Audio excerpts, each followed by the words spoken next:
Hello, everyone. Thank you for coming today. Welcome to Kennedy's for the very first Beyond the 45 Live. It's a pleasure to bring the show out on the road. It's something myself, Mugsy, Lee, we've been speaking about doing for the last couple of years. You know, we've really wanted to do it. We've an absolutely stacked show coming up for you. Thanks to our partners for the night, Gaelic Mystery Kids. They're going to have some surprises, some prizes for you in the audience throughout the night, so make sure, keep the eyes peeled for that. But we do have a star-studded lineup. We've got some heroes of the game, Darren, McCurry, Conor, Mortimer joining us tonight as well. We're going to take a little trip down memory lane, look back at their careers. We're going to have a little look at the season to date.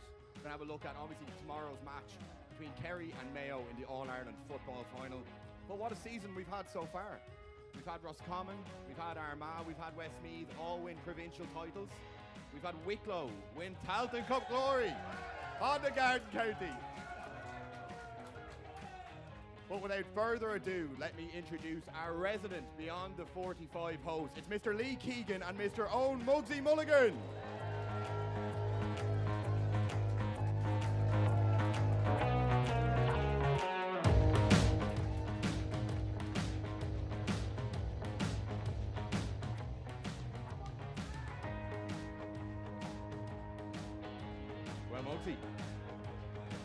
Mugsy, here we are. We've spoke about this for quite a while. Do you feel more comfortable, more familiar surroundings of the pub here? Definitely. As long as it's drunk there, I'll be here. He's wearing the Birkenstock, so he's delighted. He's got the toes out again, Lee. Lee, this isn't your first live show of the week. You were with Midwest Radio the other night, and I believe you were booed off stage. I was. I give my honest opinion. It didn't go down too well in the Mayo public, so... We have some brilliant... We've got some brilliant guests here tonight. Darren, McCurry, Conor, Mortimer. Should be some good stories come, Mugsy? Definitely is. Glad the lads could make it. I think I organised the Dazzler, That's you. Yeah, That's you. Good agent you'd be. I did, now I know. The Dazzler's some boy. He's talking about trying there, but we're going to try and talk about it tonight. We've it's been a while since we caught up. Since the last time we did the podcast, Lee, Mugsy, you both went viral on Argentinian and Spanish TikTok on Twitter during the World Cup. Not sure if you didn't see it. There was some CGI superimposed videos of Mugsy destroying the Dubs in 2005, but instead of him, it was Donald Trump. How are you finding the newfound fame, Mugsy? I was trying to get that hair colour for years, for fuck's sake. It's your fake tan. Someone said it down there. Someone said the same colour. I could hear it. No, look, it was. I got it sent. Actually, my father sent it to me. And he says, what do you think of that there? I said, very good, very good. No, you were on? I think Clifford's is better. It was good, wasn't it? Well, it's a pleasure to introduce an all-star, a 5-time Connacht champion, and one of Mayo's greatest ever forwards. Ladies and gentlemen, put your hands together for Conor Mortimer.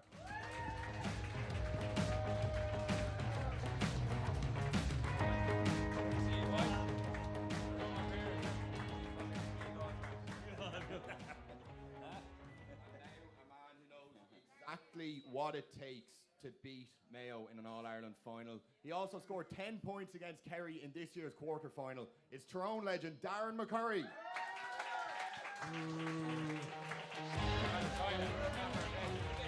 Darren's in the toilet. No, he's there now. What the Dazzler?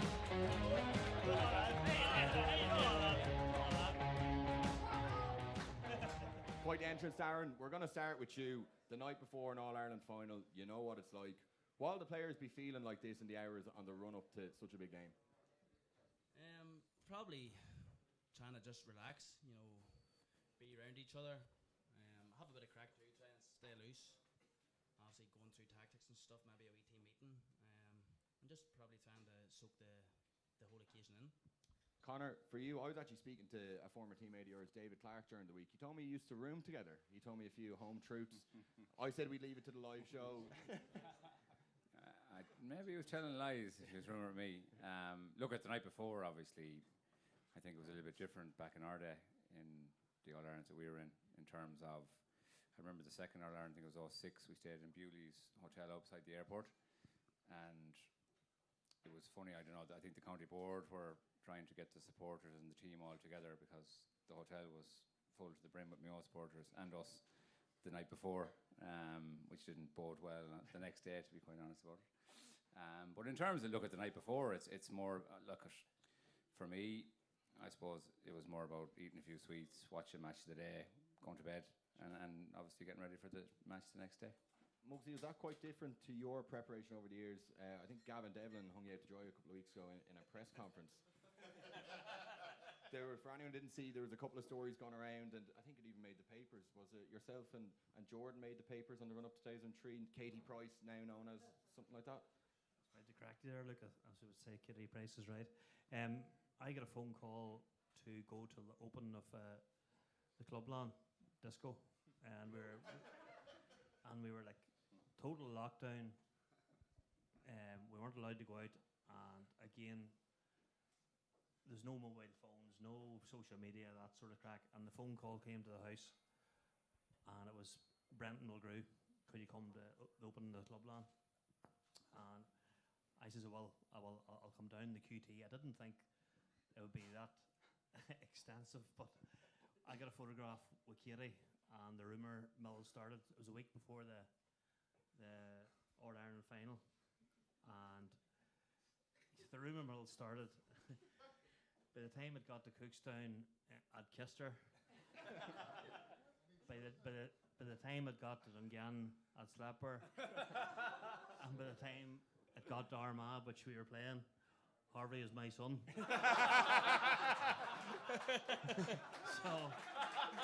so A canny resemblance. complete. He looks like Billy, doesn't he? You've got the same colour. It's all in the feet, though. It's all in the feet.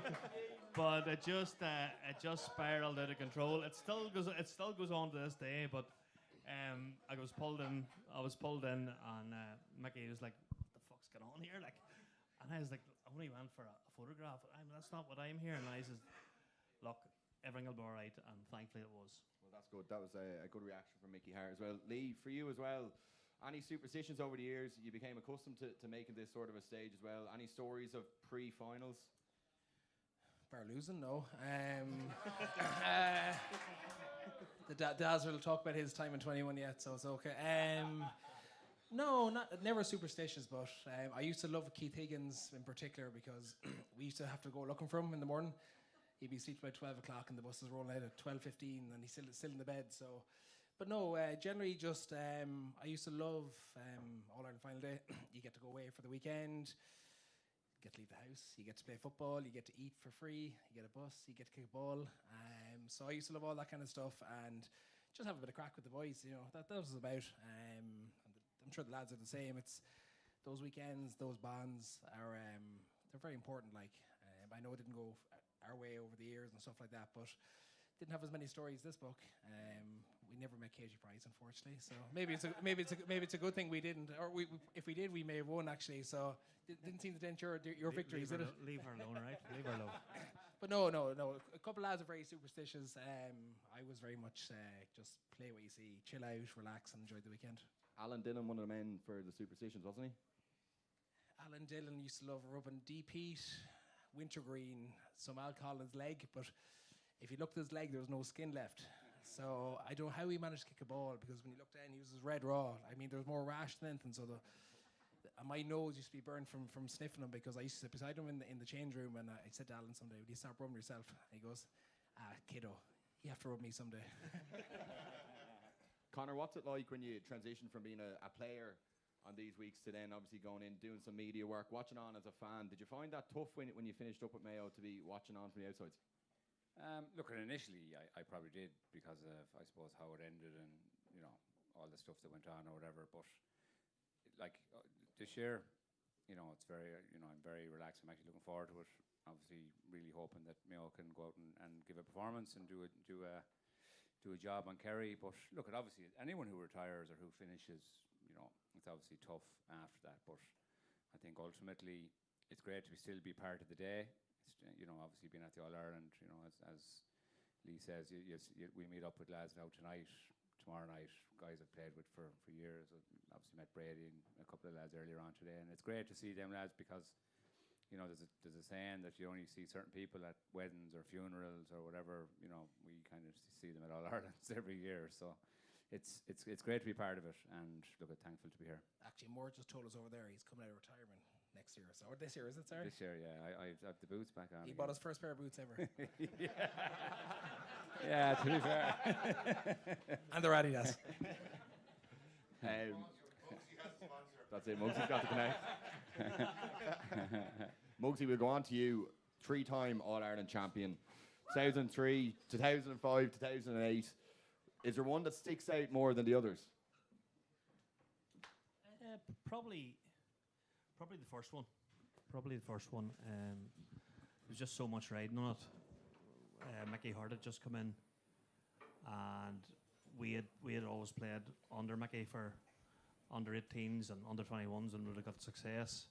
And then the word come through he was going to go be the senior manager, and there was just a group of players there that was youth and likes of Peter Canavan, Brian Dooher, Chris Lawn, Collie Holmes, just them boys was the other side. So we gelled well because we had so much respect for each other, to be honest with you. And like he just come in there and a breath of fresh air. He just says, we'll focus on Ulster first, we'll focus on the All-Ireland after, and that's what happened. There was so many tight games, and I think we pulled each other over the line. And plus Armagh was in the All-Ireland final as well.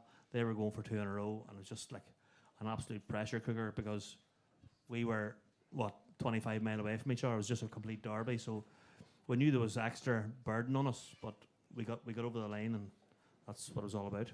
Darren, what did that do for the county? A first All-Ireland title in 2003. You were obviously only a young lad growing up. Do you remember it? Yeah, definitely. It was massive. Mugsy and them lads obviously set a massive high standard and a massive belief within the county that these things that they were possible, and obviously set a massive high standard throughout the county and an expectation that that Tyrone was good enough to be winning All Irelands, which was massive, and that Tyrone had the players. And I think since then, 2003, Tyrone's been at that very high level, and hopefully it will continue. Actually, Mugsy designed this because obviously we never won one. So he sits aside, Darren sits aside. They're going to give us go for the night. I was about to ask you, what's it like to lose one, lad? We lost 6. Lee, you might not have won an All-Ireland final, but you do have some good records. You're the first man to get a black card in an All-Ireland final. Jesus, lad. That wasn't the question. That wasn't the question. But this weekend there's going to be 10 Mayo lads going out there for the very first time in the starting team. Going back to your very first one, 2012 against Donegal, was it daunting walking into Croke Park for final day compared to a semi-final? Is it a different feeling again? I actually remember getting asked this before. Would you believe I found the semi way harder because we played Dublin and it was the first time I ever come across a capacity Croke Park. And I remember walking through the tunnel for the warm-up and I said to myself, I actually can't do this. It was the hardest moment I've ever actually had in football because it's like the crowd was there, the noise, the atmosphere, and then the pressure. Obviously, we're in semi-final at Mayo, playing one of the best teams in the country, and actually, thankfully, I lasted 13 minutes. Paul Flynn broke my finger, so I got to leave early, and it was probably a good thing because my nerves took over me. But then, come All-Ireland final day, actually, it was probably the most comfortable day then because I'd experienced the pressure of Croke Park, having that full capacity. And it was one of my best games I've had in a long time. Actually, I remember that 12 final. I felt like it was the playground because I got out. I just enjoyed playing my football there. I'd experienced the badness of the semi-final. So I said, you know what? It was a great life lesson for me moving into the bigger game. So, and since then, I said to myself, if you have the work done in the lead up to All-Ireland final day and you have the boxes ticked and the gaffer tells you you're doing this job, sure, what more do you need to do? And if it works for you, great. If it doesn't, that's sport for you because you don't know what's going to happen, and it's going to be the same for those 10 guys tomorrow. 4 or 5 lads could have the best game of their life who maybe haven't had good games this year or haven't been heard of. The guys that we probably experience tomorrow mightn't have the best days. That's just the reality of it. So the thing with them is it's a new environment. They're fresh, they're young, and that's the thing. When I was in 12, I was only 21, so it was all new to me. And for these guys tomorrow, there's no baggage. There is no pressure tomorrow, and that's the reality because, as Andy said, no one's giving them a hope tomorrow in terms of we know what Kerry are going to bring and what they have and going for back-to-back. So they should go out and enjoy tomorrow because it's a very special day for those 10 guys in particular making their debut. Conor, it probably can leave you behind though. I know you played in 04, in 06 as well. 06 was a tough one. I think you found yourselves 2-4 to no score down after 13, 14 minutes. How quickly can that spiral as well? What are your memories of those opening 15 minutes against Kerry that day? Well, thanks for reminding me. But I actually seen a clip of it the other day, and I think it got to 3-2 to a point after 12 or 13 minutes. I suppose when you're in it, you know, you're still thinking you're going to come back and play and obviously put in a performance and that kind of stuff because it was so early in the game. But, you know, the one thing about Croke Park, and particularly all on a final day when you're, I suppose, behind by a sizable amount, it's probably the longest game of your life, particularly if you're behind. And, you know, with 12, 13 minutes to go, like, realistically, you're not going to win the game. And that's difficult for players out in the field because you still have to, you know, represent your jersey, represent your club and keep representing. You can't just, you know, throw the hands at it or whatever. And look, it was similar to us in 04 as well. I think ultimately, the teams Leroy would have been on in the Dublin games. I think ultimately, you know, they were all very, very competitive finals. And I think we need to be competitive tomorrow to have a chance of winning the game. We need to be competitive throughout. But surely, like Andy Moore has to go through that scenario of 7 points down, 7 points up, a draw. Like, I think the new rules, you know, will suit Mayo, to be honest with you. I think if you go 7 points down, like, let's embrace it. Don't give up. Yeah, but the thing with the new rules, it lends itself to allow you to get back in the game. So in our time, it didn't, because you could shut up shop, drop people back, you're chasing the game, and then it gets away from you. I think tomorrow, if Mayo do go 7 points down, it's not a case where the game is over. If they can claw back, get a 2-pointer or whatever, but I do agree with your point. If the psyche is, if they go 7 points down and their psyche is the game's over, that becomes 10 points or 12 points. I don't think this team will be like that. I think this team will be very competitive tomorrow, and if they get their game plan mostly right, I think we're going to be right in this game. If Kerry do go 7-8 points up, like you've seen them against Dublin, they're very, very good at keeping the ball away from you. It's going to be very hard to get the ball back. I do fear if we do go a sizable behind. We've had 2-pointers. We've quite a few kickers that can do it. But ultimately, if Kerry get the ball, it's very hard to get it off them. So we need to keep it tight. But one thing that keeps cropping up, actually, I'm reading all week, and it's a very valid point. We've conceded goals with probably in the first 10 minutes in majority of our finals. If that happens tomorrow, then the game becomes a real challenge straight away. It's a challenge already, but if we can stay if we're very good for 20 minutes and we're a point up or a point down, it's a different challenge then all of a sudden. And Kerry know that. And Kerry don't want to get into this kind of high energy game tomorrow because a lot of their players have been injured throughout the year. They haven't got a full match behind them or full campaign behind them. So all of a sudden, Mayo have a new psyche now that they actually can go at Kerry and there's an opportunity there. But if we can see the goal or two early on, it's like the old times again. You're chasing. I don't expect that to happen tomorrow, though. I think Andy will have looked at the finals that we played with Kerry, and ultimately, if we're with Kerry with 15, 20 minutes to go, you can be guaranteed that Kerry will be surprised at that. And if Mayo can push on from that, if it's tight, that's when they'll get an opportunity to go and finish it off. Darren, we're going to move on a little bit more and we'll go into Kerry Mayo in a bit more depth in a couple of minutes' time. But Darren, your All-Ireland win in 2021. Jesus, Luke, will you keep bringing it up?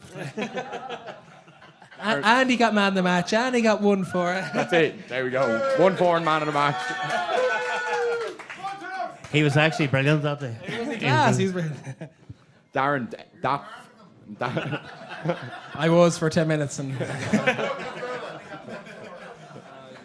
that match, I don't think anybody outside of Tyrone saw Tyrone winning Sam Maguire that year, especially with Mayo beating Dublin in the semi-final.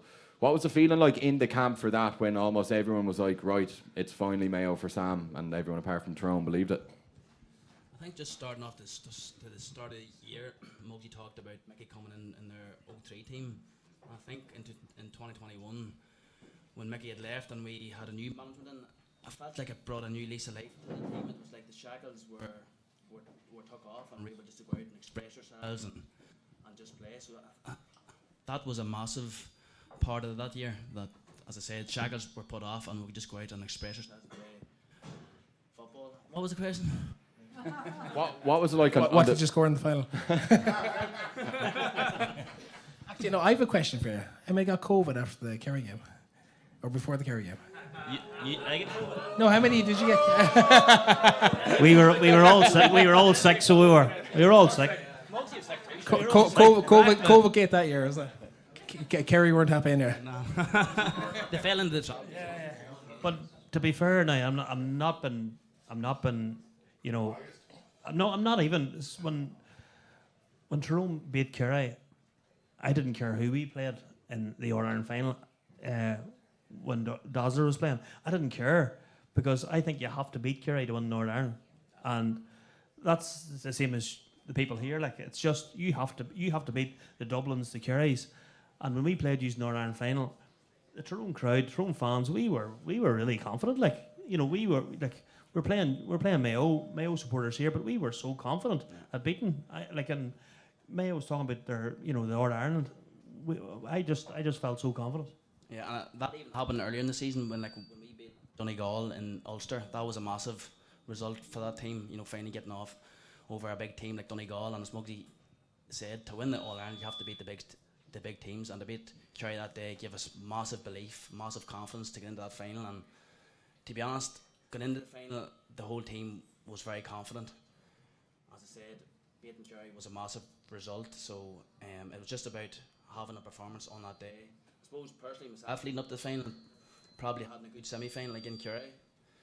Probably a wee bit of pressure coming into the final, knowing that you hadn't played well. So to be able to put on that performance that day and for Tyrone to get over the line was obviously massive. Mugsy, matchups are going to be huge tomorrow, and it's something that Mayo will obviously be putting a lot of thought in. Who's going to be marking the Cliffords, Shawnee O'Shea, Dylan Gainey. It's going to be the same on the other hand for Kerry, looking at that Mayo full forward line also. When it comes to matchups, though, you always seem to be matched up with Mr. Francie Bellew, and you had some battles over the years with that also. Have you a favourite battle with Francie from over the years? He was wearing the Birkenstock then. There's been a few. I'd say I've always said it. 2003 got the better of me because I got too much involved. To be honest, I remember Peter coming in to me at half time and saying, "What the fuck are you doing?" Like we were just like fucking wrestling, dancing, whatever you want to call it. We were doing that. I was very lucky not to get the line because we were swinging elbows, we were swinging punches. 2005 is probably the first time I actually watched this video on what happened in 2003. So probably 2005 was probably my best matchup, but Francie didn't really say anything, he just nipped you. And I was more of a whisperer into your ear, you know, telling him how good looking he was, and you know what's going on, what are you doing tonight? But he was having fucking none of it. Like, he was having none of it. He was having none of it. I says to him, "You're keeping well. Unlucky. I've put a point over." He says, "You're still keeping good looking." He says to me, "You're not so bad looking yourself." He says. But the crack was good with him. Lucky he was a fierce competitor, and we had serious battles. But I said a good lad after it. I actually went to one of his dues in Crossbaglen, believe it or not, a couple of years ago, and got a good enough reception. So Francie's all right. Conor, do you ever have anyone whispering sweet nothings in your ear, big games? We had a few. This man would have whispered a few over the years of club football as well. Tried to. No, we've had plenty over the years, man, in terms of, I think, probably a Tyrone man, actually. Your Ricey was well able to talk a little bit and pinch and pull and drag and smash and bang and all the rest of it. There was one particular guy from Fermanagh, and Mugsy, you probably have met him. I don't know, Darren was here around your time, but a fella called Ryan McCluskey. Good player. Good player. Very good player. And there's another guy called Declan Bogue. So they were the two good cornerbacks they had. But McCluskey was good now. I went back to a game in, I don't know, it was the COVID times, played for Man in a quarter final. I think it was a semi final, which we were obviously expected to win. And McCluskey was to be marking me, but then it ended up it was Bogue, and he was over. I don't know. He was talking about me, mother, father, granny, every sort of person you could meet, and whatever way it was, McDonald, Kieran was on the spot that day. He was every ball he got. I got it in the first 20 minutes, I'd say, and they're all within around the 13-yard line. So it was just ping, ping, ping. I think there was 4 or 5 scores in the first 20 minutes on Bogue. and then it got taken off. So if there's ever a lesson for any footballers, no matter what they're saying, to just keep putting it over the bar, you'll be grand. Hey, it's actually worse if they don't say anything to you. Yeah. I think when they're jabbing at you and giving you the wee digs, it makes you try that wee bit harder. Going, I'm gonna show you, you fucker, you. Rather than just saying nothing. It gets awkward, doesn't it? You're like, fucking talk to me, will you? Talk to me. It's weird, like, it's weird. I actually have to touch you and not talk to you, like. Talk to me, man. Talk to me. Fuck you. Conversation. Who gave you the toughest games, Darren, over the years? Is there anyone that stands out for you?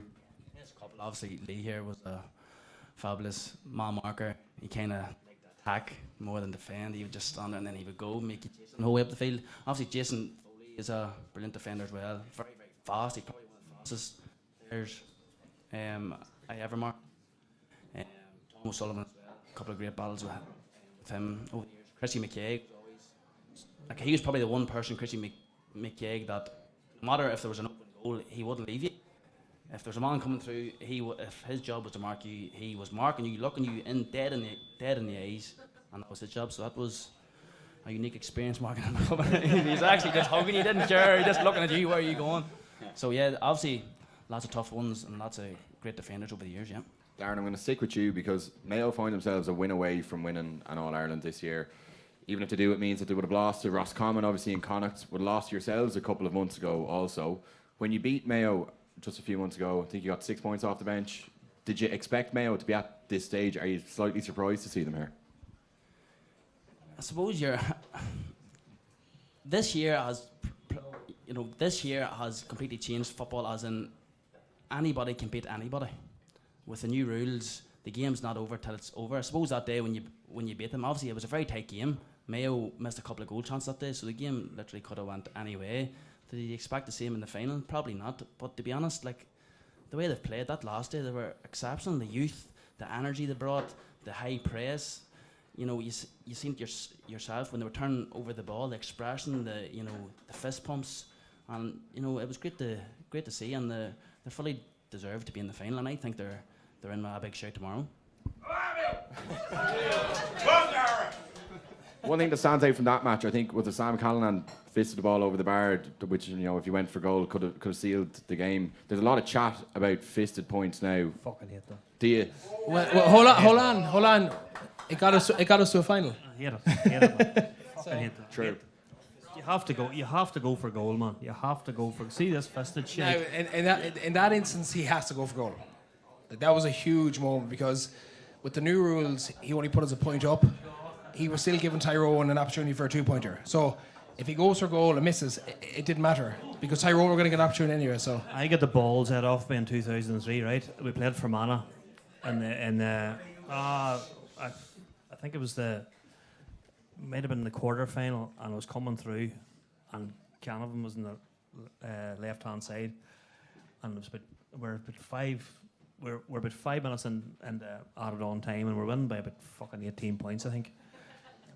And I fisted the ball over the bar, and I give it the get on the fuck, go on. And Canavan pulls me in the change room. He says, "What the fuck are you playing at?" And I'm like, "What are you talking about?" He says, "What are you playing at?" I said, "What's wrong?" He says, "We've got a score." He says, "I was on the other side of you." Fisted over to me, and he's fucking dead right. Like, you have to kill or be killed. Kill or be killed, and that could happen tomorrow. You have to go, when the goal chance is there, and Michael Holmes' chance against Kerry, where he just clipped the crossbar. But he went for it. He did. And I see this fisted shake where you're 1-on-1 with the keeper. You have to go for goal. These lads will tell you. See this defender, you'd fist it over the bar. Like. Mugsy, 20 seconds. You'll fist it over the bar. All day over the bar. I just realised I'm the only defender here. 20 seconds left tomorrow. And are you going for a fisted point or a goal to win it? Oh, every day of the week. For a goal. Level match. Fuck off. Every day of the week, man.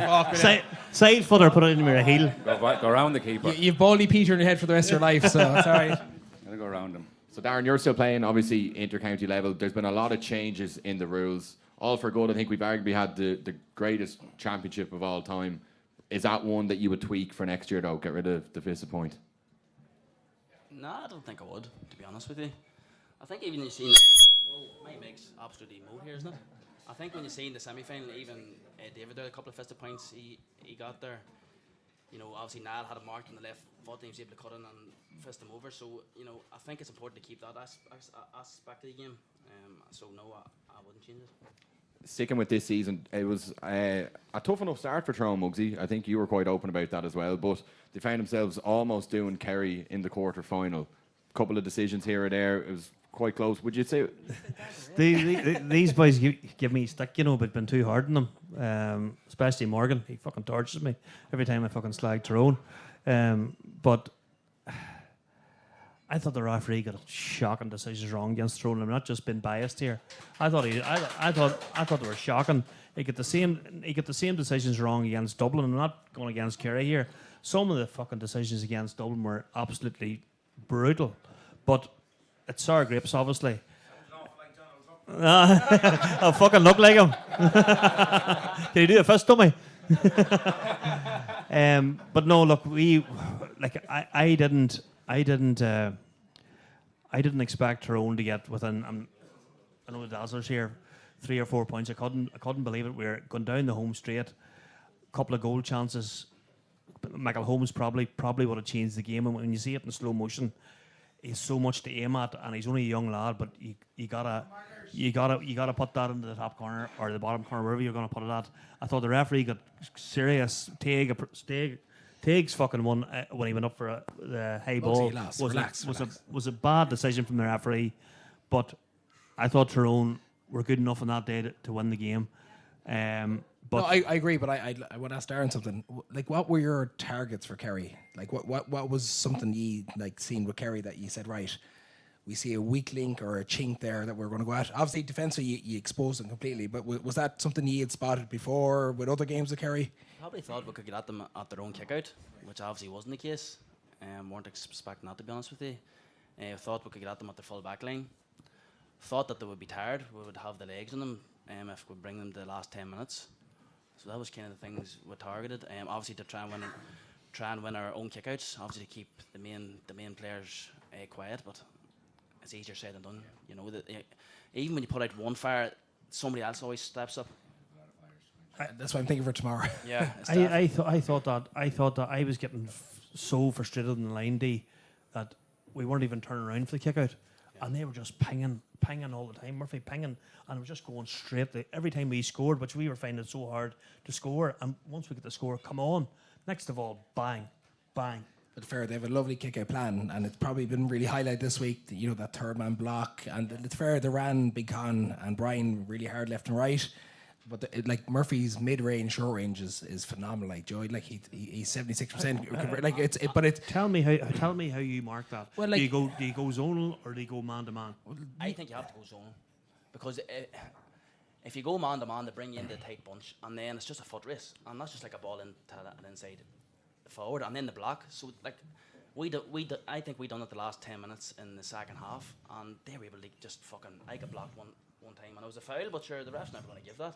So if you go man to man, they bring you into the block, they'll block you, and it's just a wee chip out. And so I think you need to go zonal and then flood the breaks. So referee and no ball boy behind the goal. Okay, it's all right. Now, we know. Do you know what I think is? Do you know what's mad when we're talking about officials there? Like, the referee can take his brother's cousin to be umpire, his mother's freaking sister to be linesman. Do you know, if we are trying to improve the game, I think like linesmen, umpires need to be actual officials, like referees. But I agree, Darren, because I thought one of the biggest decisions for your game was, I know it's simple to say that, but that 45 was, like, that's a huge moment in the context of the game. So late on, you're chasing, you're a point back.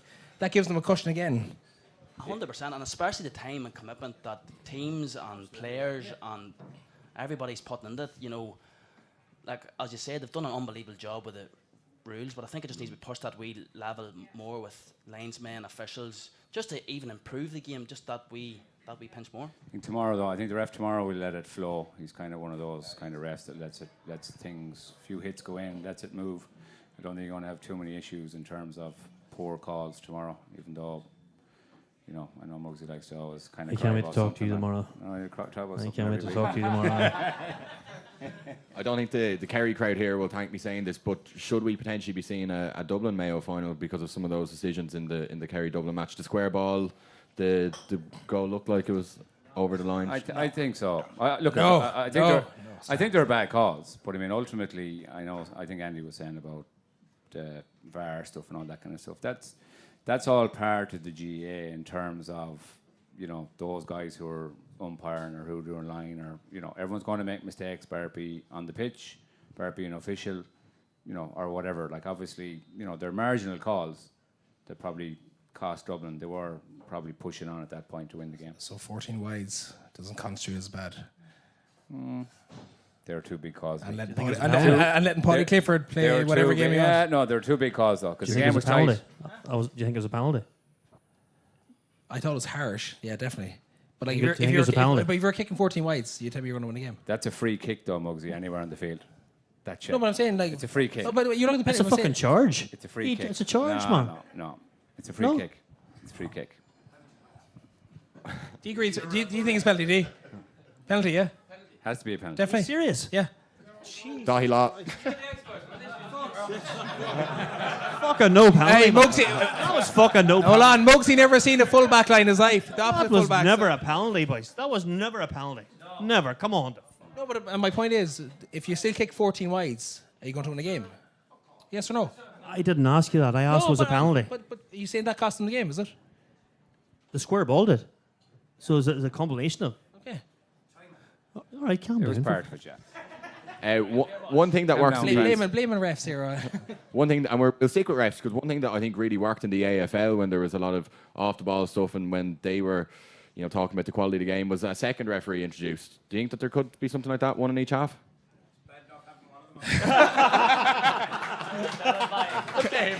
Get him a mic. Get him up. Get up here. I don't think so, no. My opinion is no. I don't want you to think, but I think it's... We have enough problems today, so I don't think we need another problem for a match like so. No, I'd agree with Lee. I don't think so. We need two either, because we're changing a lot about the game recently. Obviously it's worked for the neutral watching games. They're obviously good for the high-scoring football matches. But I think there's enough officials in terms of umpires, linesmen, and obviously the referee to see what's going on. If they can't see it, then that's But kind of a problem. they're actually not qualified officials. They're the referee's brother. We'll go on to other Ulster teams there. Armagh, Donegal, they were two of the 5 teams I think we chose at the start of the podcast to watch out for. Look, we got no protection right. You had Mayo. No, did I? Mugsy called Armagh. Did I? No, I thought we got nothing right. No, we did get an awful lot wrong, but what happened to those teams? Are Armagh side that maybe haven't adjusted to the new rules enough? Because if you look at the team on paper, the quality they have, I know there was quite a lot of injuries this year, but have they struggled with the new rules and really used them to their advantage? I think the problem with Armagh is they never... You probably know better because you're playing Darren, but they never changed their style of play. They kept running the same run. They never looked to kick the ball, never looked to progress the ball, and eventually they got caught. And you see what Kerry did to them when you don't adjust to the game the way it is now. You're going to get found out, and Kerry absolutely put them to the pump. So I think Kieran McGuinney has obviously got ratified again for next year. I think that's going to be a huge thing for him next year, is that come up with another game plan. Like, they've some of the best players in the country, and I don't feel they're allowed to express themselves. So by not kicking the ball, all you're doing is neutralising them. So I think Kieran McGuinney is going to tweak that next year, and I expect Armagh to be to the fore next year again. How damaging was that match in Inniskeen? The manner of victory as well. Sam Mulroy on the hooter. Ethan Rafferty probably won't sleep until the next championship game next year. Darren, it meant that they had a tough trip to Killarney and really derailed the season, didn't it? Yeah, I think that moment in the Louth game came back to haunt them, obviously. And you know what? In the Kerry game, the first 20 minutes, I thought they were excellent, and they were completely outplaying Kerry. They just didn't take their chances. And I think when the bad goal went in, that they just was like, Jesus, the same thing is happening here. And I think that deflated them. But them first 20, 25 minutes, they were all over Kerry, and if they had took their chances, they could have been 7 or 8 points up, and it could have been a completely different game. But ultimately, the drop ball into the nets, that was crazy, and it killed them. On the other hand, it rocketed Loud's season. It seemed to be the the game that changed everything for them as well. We saw a lot of breakout stars for them. I think we've been very complimentary of Craig Lennon in series gone by, but Darren McDonald this year, Mugsy, what a player. I was very impressed with him, to be honest with you. And my old mate manages them, Horst Devlin. They stuck to their task very well against Mayo first half. Unlucky again. I suppose the Monaghan game sticks out for us. One of the best games probably all season, to go a man down and pull in a performance they got. That break sort of amalgamates you all together and jails you to say, right, let's go at this here now. The second half against Mayo, they just, with Lennon going off, massive injury. They were bringing on subs with bandages on, headbands on. I actually felt sorry for them, but Mayo just, as hammer the hammer, and Mayo just come in, and I have to give it to you now. You were. Did you back Loudon BBC? Say it again. Did you back them to win? No, no. I backed Louth to win in Talksport. Remember? I did. You getting me there, right? No, I get you. You backed Mayo comfortably, didn't you? Yes, you did. I did, yeah. Yeah, you got that right. One of the biggest storylines. You got that right. One of the biggest storylines of the year seemed to be Dublin. We saw Ger Brennan's band, the 12 weeks. They looked a shadow of a team from years gone by when Dean Rock was there. But Ger Brennan comes back. They look like a team possessed. Darren, how can something like that have such a big impact when it's the same players out there, but just a different man to helm? They look like completely different teams. Yeah, I think it was a bit. It was beating Donegal. I think I was chatting to Kieran a couple of last week up in Belfast, and he was saying, getting over a big team like Donegal gave them massive confidence, and obviously getting Ger back into the change room was massive. And once Dublin get to Croke Park, they're a fucking dangerous team. And I thought like a lot of the experienced players stood up in them big games, and you need that. When you have experienced players in the dressing rooms, they need to be playing well in them big games. And listen, if they had took their chances in that semi-final, they could have been easily in the final. We're going to go into more on Kerry and Mayo tomorrow's match in the second half of this, but we're going to be without Conor Mortimer for the second half. He's going to the second biggest show in Dublin tonight. He's going up for the match. More money, boys. You're hungry, mate. You ain't going to done you. But before we proper dissect tomorrow, we're just going to go around, get your prediction, margin of win, and your man of the match. Darren, we're going to start down there with you. Oh, no. I'm going to go Mayo by a point. Actually, I want to see Mayo win, honestly. I do. Conor. Look, I think Mayo need a lot of things to go right for them tomorrow. Kerry obviously not to be at their peak, and if they're in it with 10 minutes to go, I think they win it by 1 or 2 points as well. Oof. Are we going for a full house for Mayo? Right. Lee. Don't mind him. No. This is going to be a booing match here Yeah. now. My heart's Mayo completely. I'd love nothing more, to be totally honest. I think we have a great group, hungry group, fresh group. Just logic. I look at logic all week, and I think of Kerry, the team they have, the players coming back, the way they're playing, scraping over Tyrone and Dublin not playing particularly well. Sorry, I have to say it. I just see Kerry by 4 to 6 points. So. Mugsy. I just think that Kerry has just hit the point right on the head here when they're just the business end. They've just been very professional about the way they're going on. They've got their injuries all sorted. They've so many fires to put out. Again, I'll agree with Lee. I'd love to see Mayo win, and I would be in full fling at a party down in Mayo, no problem at all. But I just think Paddy Clifford coming into his own here. You have a certain David Clifford there. Is just as bad. One of his bad games is 1-5 against Dublin. Like, I just think he's unmarkable at the minute until we find a defender that can mark him and negate that sort of play that he plays, that game that he plays. Murphy's kick out, I can't, like, the amount of times we're talking about Murphy's kick out, and teams have been warned about it, but he still seems to be getting it off. Dazzler says about going zonal, going this. I was actually talking to Paddy Talley in Croke Park. He was saying, "Yep, their kickouts the main thing," but I just think Kerry. I don't know about 4 or 5 points, but I just think Kerry will win. Well, we're going to take a quick 15-minute break, but before you go, get another drink. Thanks to LeGras, Mick Conlon as well, supplied a few bottles there. Before you do that, though, our sponsors for tonight, Gaelic Mystery Kits, have planted some mystery boxes underneath the chairs. So take a look there, see if there's any jerseys for you, and yeah, make sure to hit up Gaelic Mystery Kits. We'll be back in 15 minutes.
everyone. We hope the glasses have been filled back up. We hope our lucky winners of the Gaelic mystery kits, are you happy with your prizes? Ooh, there we go. We also want to give a shout out to 353 Clothing. Lee normally wears their stuff. He's wearing it at the moment, the t-shirt. They've given me one as well today. I think they want to go for a bit of a younger age demographic, 353. There you go, something else. Right. Lads, we're going to stick with Mayo Kerry. It's what everyone's here for. It's the talk of the weekend as well. Lee, Kerry, they've not conceded a goal in the championship so far. Mayo are high-scoring, high-flying, non-stop. Where do you think that this opening couple of minutes is going to be like in the All-Ireland final? You alluded to it earlier that Mayo often concede early goals. If I was asking now to put a bet on it, what way do you think the opening exchanges are going to go? It's hard to know. I think like Mayo built nicely into Croke Park over the last 2 games. I think what Andy's done, he's given them the freedom because he knows they're young, they've exuberance, and like I like Andy's maverick himself. He's not going to tie these guys down. So I think Mayo are going to try play front foot football, to be honest. But as I said earlier, the worry is that when they've likes of David Clifford and Sean O'Shea and like Dylan Geeney was quiet in the semi-final, these guys punish you if you go full ham early on. And I was laughing at James O'Donoghue during the week. He goes, for Mayo to win this game, just need to go berserk. I find that a really Kerry answer, because if we go berserk, we're going to get hammered. So I just think we need to get a foothold early on. I think just get a bit of ball in the hands early. Like you referenced it, we have a lot of debuts for an All-Ireland final tomorrow. So just settle the nerves. I think get an early score. And it's funny, I'm thinking even the first kick out tomorrow, how we're going to set up. And I think that'll lead us into what we're going to get for the first 10, 15 minutes. So if we get early possession, we get Kobe, Darren Byrne, Ryan O'Donoghue on the ball early enough and get a score, I think we're going to build into the game nicely. And I just hope to God we don't concede an early goal, because we know how detrimental that is to Mayo over the years. It's punished us time and time again. Like we lost finals by 1.3 times. So that's how close the margins are. So tomorrow, if we get a foothold in the game, be progressive, but protect it at the back, I think we have a really good chance early on and progress into the game from there. Jack Livingston has been good in the goal for Mugsy. He's been very good. Rob Henley obviously started off. There always seems to be a very good Mayo keeper in there. David Clark in years gone by. For Jack, such a big occasion as well. It's another big step up on a day like this. And like Lee said, they're facing some of the best forwards we've seen. I'm just going by experience that we had. Like, you have to break the duck sometime. You have to play in the Northern Ireland final sometime.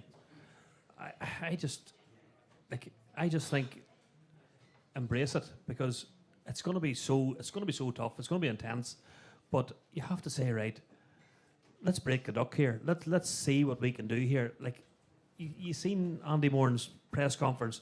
I thought it was class. I thought it was brilliant. But the supporters, let them at it. Let them on it. It's the same way as the team. Let them on it. I do agree with Lee at defensive structure. I think at times you're wide open, and I don't think you can play like that against Kerry. He has to come up with something different.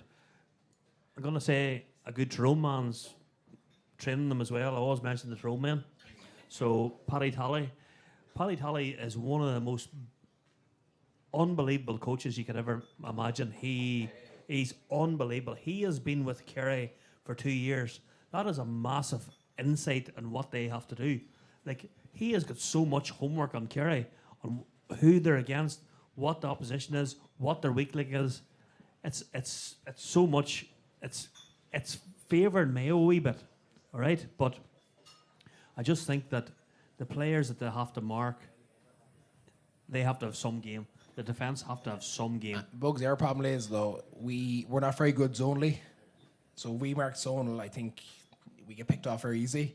So I think tomorrow our 2 matchups are Dunmcue and we'll talk about them after, I know that. Dunmcue and David Clifford, and then Hesh and Paddy Clifford. And then the rest, then we try filter back and kind of stop the space and slow it down. So that's the biggest thing tomorrow that we need to take. But like, I know you're saying go for it, and not go for it, but like, the worry for us is if we go absolutely crazy early on, I just think we expose ourselves early on and we give Kerry a platform to build a big lead. And then again, it's like every other All-Ireland. We let the team into it and then we're chasing a game that we don't need to chase. I don't know about go for it. I think the shackles have to be off, but I think the defence, like up front, I think is unreal. I think the early ball in, I think is there a match for anybody. It's just the Kerry kick out kills every team, and surely after watching the Dublin game, surely after watching what Kerry went through, Armagh, even Donegal, they picked the kick out, and for large parts of the game, they were excellent. Surely Mayo has to do that. Like it's there. I think the kick out's massive. I think the kick out is massive. Especially Mayo's kick out. You know, if Kerry go up and kick a big 2-pointer or a goal in the back of the net, that next kick out is massive. But like, there's a lot of pressure on Kerry tomorrow. You know, they're going for that 2 in a row. As I said, Jack O'Connor hasn't done it yet. So, and I don't think Mayo's going in with that much pressure on them. A young team, you know, Kerry's going to be feeling that pressure a wee bit. I think that can go in Mayo's favour. But as you said, the kick out's massive. Like Kerry is massive around the middle. Big players. Jack Livingston tomorrow is going to be under the most insane pressure from Kerry tomorrow. I don't think he's going to experience anything like tomorrow. But I think you're saying that because other keepers have been. No. But You got to realise Jack Livingston. He's only in game 4 or 5 tomorrow off. I know, but other keepers have effed up an All-Ireland final. Should we know that? I know, but why would you put that pressure on him? I know that, but why would you put that pressure on him though? It's not me putting the pressure. I'm saying Kerry are going to put that pressure on them. Everybody's good in the pressure in the All-Ireland final. Everybody is. I think he'll embrace it. To be honest with you, I think we're putting added pressure on Livingston. To be honest with you, I do. No, and I agree, but I think because he's younger and newer to this environment, Kerry sniffed that out. They're so good at this kind of situation. Like, who last year would have predicted what Kerry done against Donegal in terms of what they did? But Jack Connor's going to have a plan for these guys. Kobe's under pressure, is he not? This is his first All-Ireland. Does he look? He never looks under pressure. Exactly. So why emphasis on the keeper? Because he effed up at the years gone by. But the reason I'm saying this is because we're on a important kick outs there. So I just think Kerry are going to sniff this tomorrow and really go at Jack Livingston. I think he's going to be ready for the pressure. I'm not saying that, but I think Kerry are going to try and really emphasise pressure on Jack tomorrow. On the other side, Darren, you've played in some star-studded full forward lines. This Mayo one is almost as good as it gets as well, and so young. Kobe MacDonald gets the headlines. Ryan O'Donoghue's been fantastic, but I think Dara Byrne any other year, and it would be all about him. Tommy Conroy in the last couple of weeks too. How dangerous are they? I know the Kerry backline is so experienced, but they can cause them trouble. Yeah, 100%. I think it's just that mix of youth and experience there. Like O'Donoghue, I think makes him click. You know, his work rate, his movement off the ball, he's that wee bit of grit about him. And then Kobe's just exceptional. Like, let's be realistic. He's 18 years of old. He's playing with no fears. You know, you see he's living up to the crowd. He's really is enjoying his experience. Now, Kerry's full back line can definitely be got at. I think the matchups tomorrow are very important. I think will Foley go on O'Donoghue? Maybe Casey maybe go on Kobe. Yeah, probably Murphy on Darren Byrne. Yeah, so like I think Murphy can definitely be got at, but I think it's important in that big game to get the ball in them by his hands early, just to get a wee bit of confidence. You know, it's a big All-Ireland final. There will be a wee bit of nerves, a wee bit of pressure. Just to get that. See when you come on, Dazzler against Kerry, was there space there? Like obviously there was. You're pinging points over left, right, and centre, but the last like. When you start a game against Kerry and they're aggressive and then to come on the last 20 minutes you come on, obviously the sub bench is crucial. Yeah, I think what I noticed from last year playing them and this year was last year in the semi-final I was nearly running out hard for like 50-50 balls, and like they're brilliant at getting the hand, and so like my probably thoughts this year was just let the ball be carried to you, because they do a lot of switching over. They don't really go man to man, and like that was kind of my thought going into that last 20 minutes. Obviously, I needed to make an impact. I want to get like a loop run or a loop run or a check in behind, because as I said, in defence they tend to switch a lot. So I think Mayo can Did you say make an impact? make an impact on it. Jesus Christ, 10 points in 26 minutes is a fair impact. I would have kicked more if it was on earlier. Good lad, Dazzler. Good lad. Get up them stairs. Darren, when you played Mayo, Tyrone limited Kobe McDonald to 3 points. What's the conversations like behind the scenes when dealing with a player like that? What's being said to the back line? What's being said going out? Is it go out, rough him up a bit, show him what senior and county football is like? What are those conversations like? It's just probably having your homework done, knowing early in the week who's going to be picking him up, getting the video work done, trying to see what his weaknesses are, and then when you're doing the video analysis with the team, just seeing how the team can kind of help out and nullify him, and that's pretty much it. But listen, the really good players find a way. David Demar is going to kick 6 points.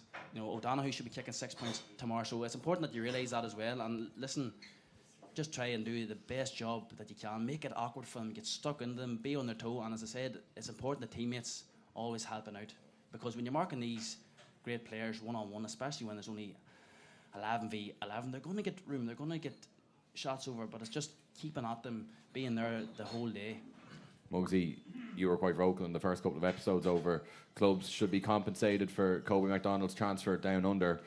He's taken the country by storm, and you seem to enjoy watching play every single week that goes by as well. I do. I love the whole celebration. What is it? The 3 fingers or whatever it is he puts up to the crowd. I think it's a breath of fresh air, to be honest. I know the new rules suit a forward. This man always keeps me going a bit. The new rules are shite, but at the end of the day, you're one-on-one and a forward line. It's a forward stream, but You told me you didn't like the new rules. Too fast for you. When? I love the new rules. You love watching them. He said if you were playing them. One-on-one, no problem. I'll take you. I'll take you one-on-one. But Kobe, look, some of his, I love his high feeling. You can see why the Aussie rules are looking at him. There was a foul one stage in the Louth game, he up on your man's back. Fuck's sake, never a foul. But he's calm. This man's telling me he can mix it. I was just worried about Kerry's a different animal. Their defence is just different gravy when it comes to harassing, tackling, in your face. But for that man's doing at the minute at 18, 19 years of age, 2 pointers, head up, outside of the boots, looking around him, he's exceptional. And look, I'd love to see him stay. No, I agree. I think there's 2 elements of Kobe, and not to try and overemphasize it. He is brilliant, but there's Kobe the boy and Kobe the man. I feel he's allowed to express himself and play freely as an 18-year-old, but when they need him to come up with a catch, he's the guy that needs to be the leader to do that as well. So I feel, and he gives them the best of both worlds. I need you to make a big play, he'll make it. But go out and play your football like you're in your back garden. And I think that's why we're getting the best of Kobe, because there's no structure to him. He's not been told to do X, Y, and Z. And he just expressed himself. And I think having that has let him have the freedom and the pleasure of playing the football he is at the moment. And I agree, I think he's just class to watch. And I'd be so sad to see him go next year, because we got a full view of him last year at club level. He kicked 10 points as a 17-year-old. And I just thought to myself, thank fuck I'm not marking that lad, because Jesus Christ, maybe Dazzler, but but no, it was a joy. It is a joy to watch. As young lads, growing up, you're looking at these forwards and to fist the ball over the head up over the sideline, and roll onto it. Do you remember that one? Against the corner forward. It's unbelievable. He's a burst of pace. He's full of tricks. He's bringing people into play. I think he's an all-rounder, and I would break the bank for him now. Mayo get the fingers out. You know what I mean? Yeah. Shout out Elvery's and Port West and all the Mayo business. Mugsy Construction Company. Darren, is on the other side, are Mayo shaky at the back? That's not the same defence you would have faced for many a year. Yeah, listen, there's definitely weak spots there as well. And when you look at Kerry's forward line, there's so many fires to put out there. You've David, you've Dylan Geeney, Paddy Clifford. He was brilliant the last day as well.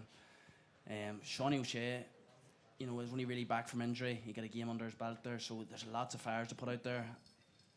and can Mayo's defence deal with that is the big question. Probably are smaller than most backlines. So the matchups tomorrow for Mayo are so important. As I said, they've lots of fire to put out, so it's going to be very interesting to see what their matchups are and if Mayo can cope with the pressure. One man who probably wouldn't agree with what I said there would be Enda Hessian, who's had such an amazing season and probably a shoe-in for an All-Star.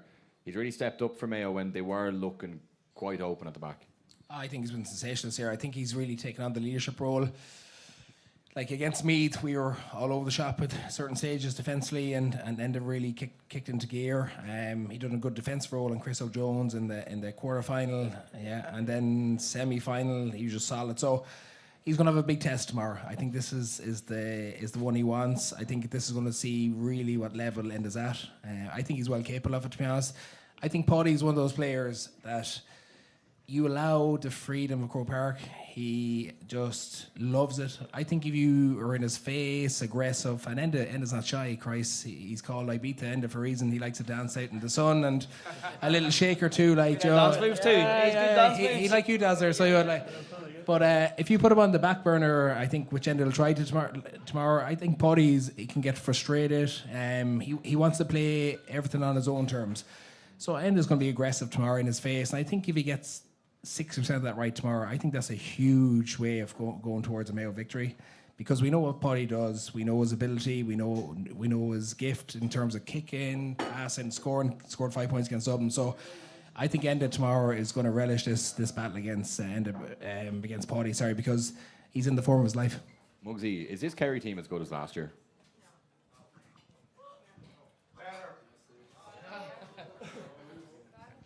It's the same. Look, Kerry had a lot of injuries, and we thought everybody ripped them off. But they've just had to peak at the right time.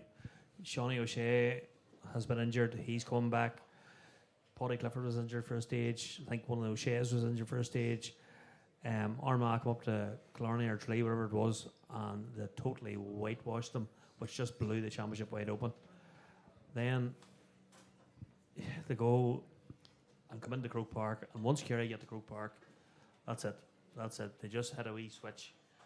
I think it's a different animal coming up here now, and that's why I think Kerry's going to win the All-Ireland. Yes, I know that. Fuck Mugsy. I was about to say I'm fucking hoping wrong, but I've been fucking recorded. But look, I just think the way David Clifford's gone on, his forward play. Paddy Clifford, O'Connor hasn't hit the heights yet, and I just think in a final that's when they peak, and I'm just a wee bit afeared. Do you be the same, Darren? Do you think they're the beasts that they were last year? Injuries, it's tough to see, but yeah, I think they're coming into that form now. The last couple of games, as I said, they've some phenomenal players, especially forwards. What's you saying? Blaming the ref. Blaming the ref. Oh, the ref. Sorry.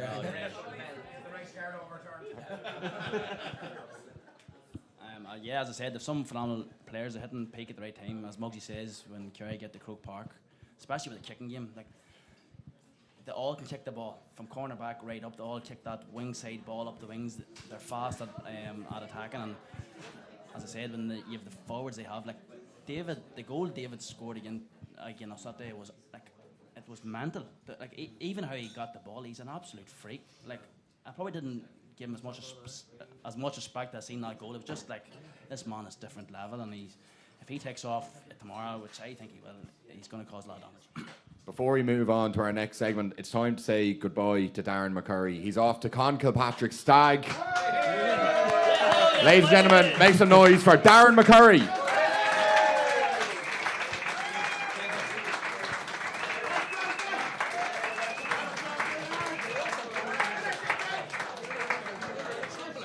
Well, next up, we love a quick Lee here for Team Corner. Shane, come on up. That's the guy I want all night.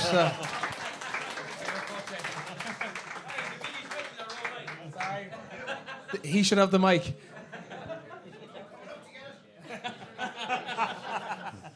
And Here, take mine too.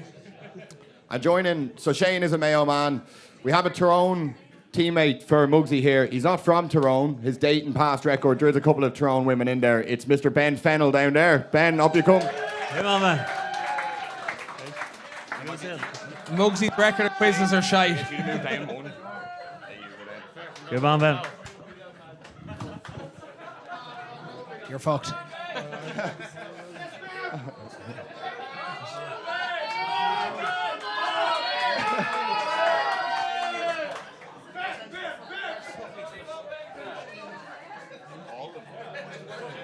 Aye. Aye.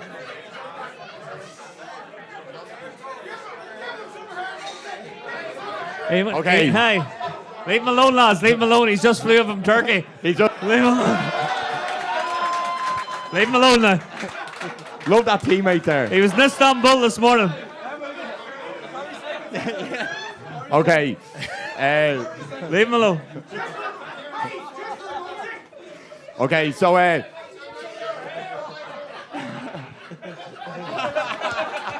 like it.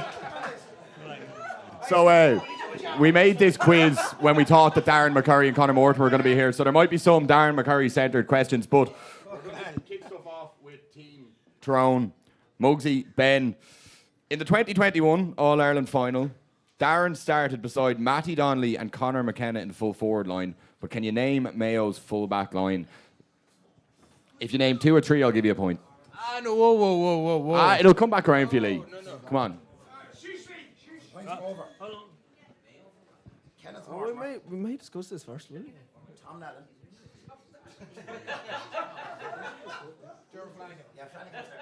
This is numerical as well. This.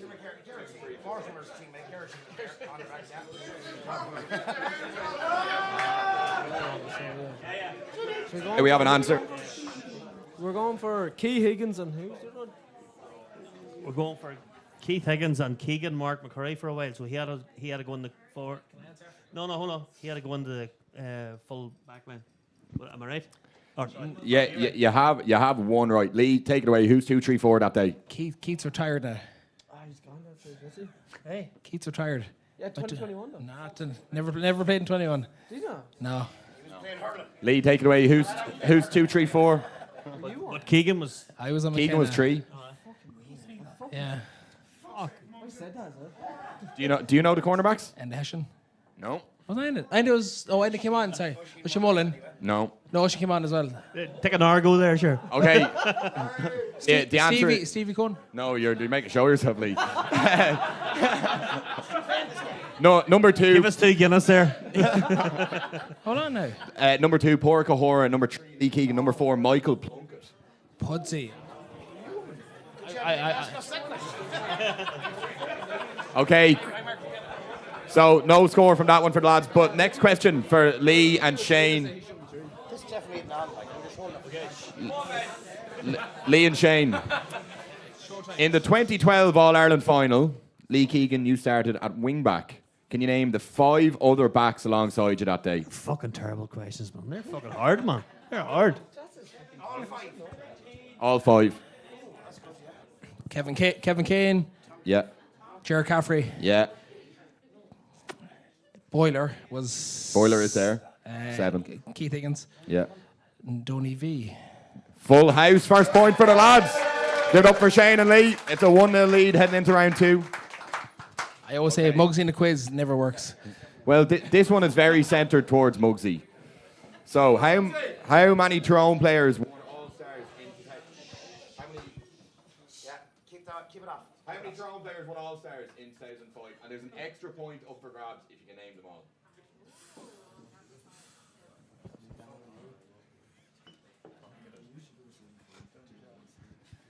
1, 2.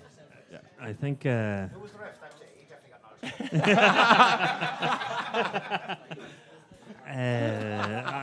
I think. I think 6.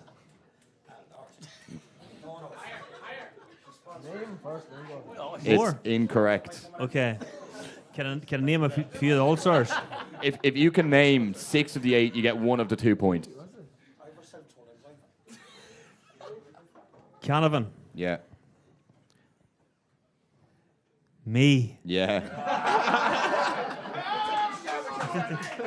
Me again. 13 and 15. Brian Durr. Yeah, Brian Dewey. Oh, no help. No, let him. Yes. Thanks, Caroline. Gormley. Racy. No, incorrect. I'm gonna have to stop you there. Okay, name of them. So the answer is 8. Ryan McMenamin, Conor Gormley, Philly Jordan. No, not for this Philly one. fucking- Philly Jordan, Sean Kavanagh, Brian Dewar, Peter Canavan, Owen Mulligan, and Stevie O'Neill. Steve O'Neill. So Team Ulster are still Team Tyrone. Lee, you won Footballer of the Year in 2016 and an All-Star. How many other Mayo players won an All-Star in 2016? 16. He's only worried about himself. Back that drink if he's having one. Where's Michael? Set it up again. We'll get you one, Shane. 17. 16, 2016. 16, sorry. Fuck. No. It was Keith Higgins. Was he? No, he was 17, sorry. Right, you have to give me a number Oh, first sorry. and then name them. So how many?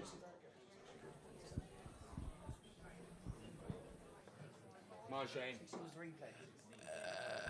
David Clark definitely got 100% because that was the model because Henley started replay. David Clark definitely got one because Henley started replay. We'll swap partners here.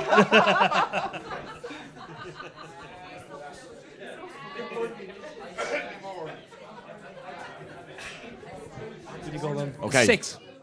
The correct answer is 4. David Clark, Brendan Harrison, Colin Boyle, and Lee Keegan. Not many. All right, it's still 1-0 heading into the final round. Mugsy, Ben, you need this. Who has a higher all-time championship tally? Conor O'Callaghan or Oisin McConville? Thanks, Shane. Appreciate it. Yeah, it's great, wasn't it?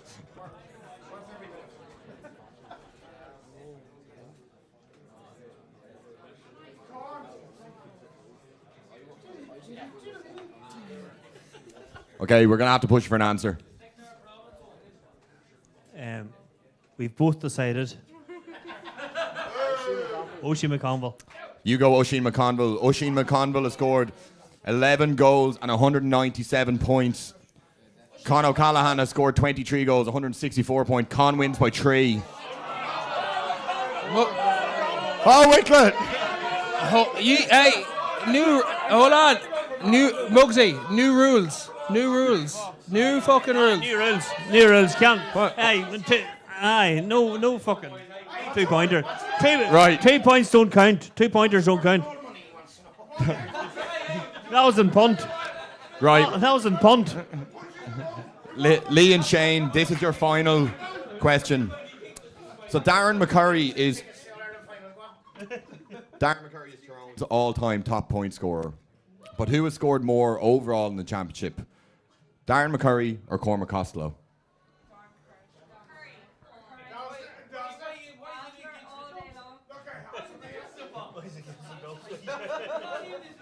McCurry. Darren McCurry has scored 5 goals, 243 points. Costello has scored 10, 215. McCurry has more. So that's 2 points.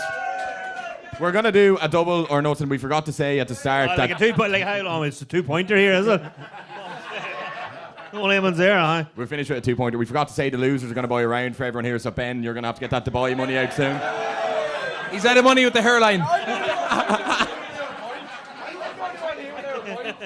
Back to Turkey in the morning, just. Hey, Turkey was expensive.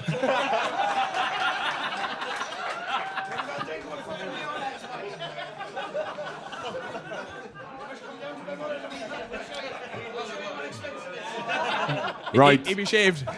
So this is going to be a 2-pointer. You can either level it up or seal your win. This is to the closest point. How many total points have Kerry scored in this year's Munster Championship and All-Ireland series combined?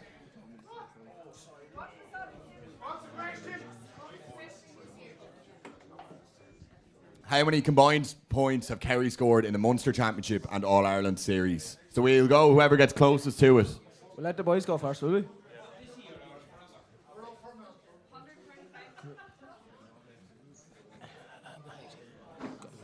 Go 187. Okay, Lee and Shane, we're going to push you first for an answer. 187. Okay, Ben and Mugsy. 160. So, 187 to 160. The correct answer is 183. Lee and Shane with the full house. Lads, let's give it up for Shane and Ben. Thank you for coming up. Well done, boys.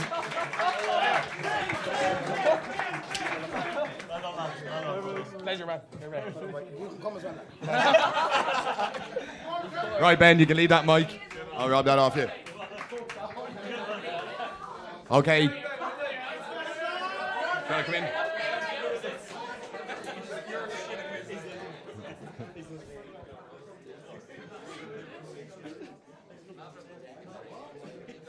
Okay, so we're going to cut the live stream on YouTube. We're going to open up the floor to you there.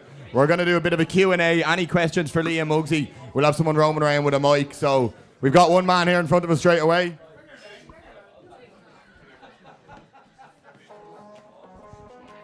Say, hey, how you doing? Thanks for asking. Right, Straight on there, no right. kissing. Mayo won All Ireland, right? They do the Sunday night in fucking Castlebar.